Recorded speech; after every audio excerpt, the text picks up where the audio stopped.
the United States, we regularly crate dogs as a part of normal practice, and this includes puppies. Often we are crating puppies to help with potty training and to prevent them from getting into things that could harm them or would upset us if they hurt. And I think a lot of people would be surprised to hear that that is not the norm in a lot of other countries. And I would love to hear from folks, pet professionals and pet parents who are not relying on crates to raise puppies or to manage potty training or safety in the home. I'd love to hear more about that from them, but these are my thoughts. So one of the things that we can do is create spaces where it is safe for the puppy to behave like a puppy. So rather than confining the puppy and shrinking their world, we make the environment safe for them to behave in species-typical ways. So this could be, for example, a room in the house, like a kitchen or a laundry room or a bathroom, because of the flooring that we tend to have in those rooms. But it could be whatever room in the house is easiest to sort of puppy-proof. And I have friends with kids who do this, where rather than setting up a bunch of rules around what their kids can and can't touch or how they can or can't behave in certain spaces, they've just changed their home environment so that it's safe for kids to engage in developmentally appropriate behaviors in those spaces. Another option that meets somewhere in the middle can be to use an X-pen.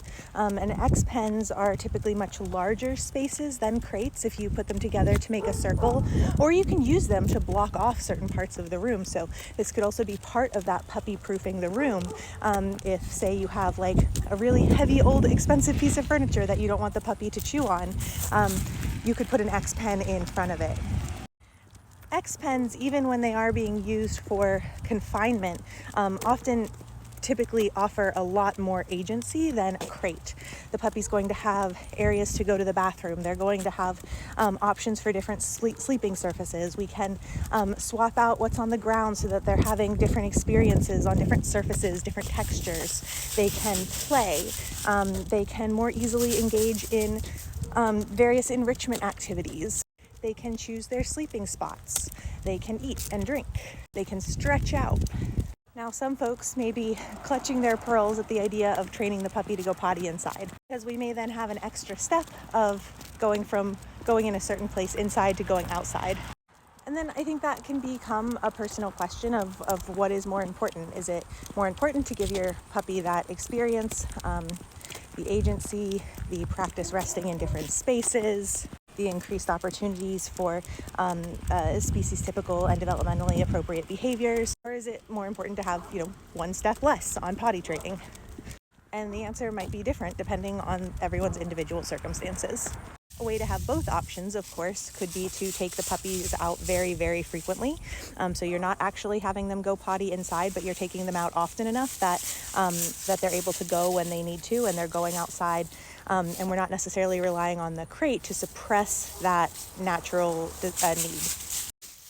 And of course, these different options are going to be more or less accessible depending on everyone's individual circumstance. I do sometimes wonder if the U.S.'s heavy reliance on crating is related to the separation-related behaviors or the big frustration that we sometimes see in our dogs. I don't have any data to back that up. It's just something that I think about sometimes. As I mentioned in a previous video, I have avoided talking about crating for years on this app.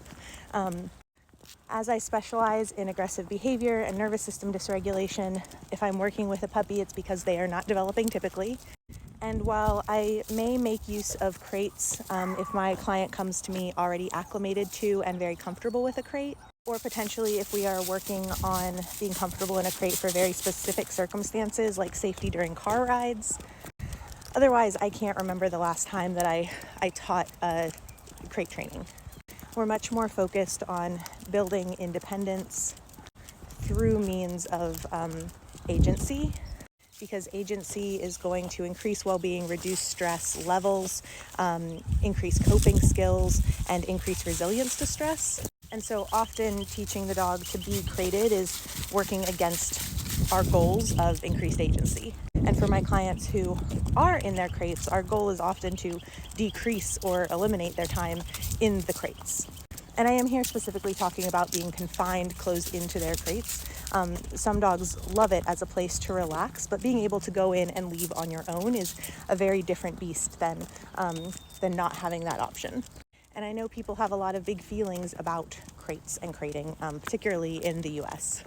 But I think that this series of videos has turned into an important discussion around agency, and how we may be using crates as a matter of convenience or a matter of management, when there may be less restrictive options available that may not only do less harm potentially, but also actually work in a positive, favorable direction for our goals.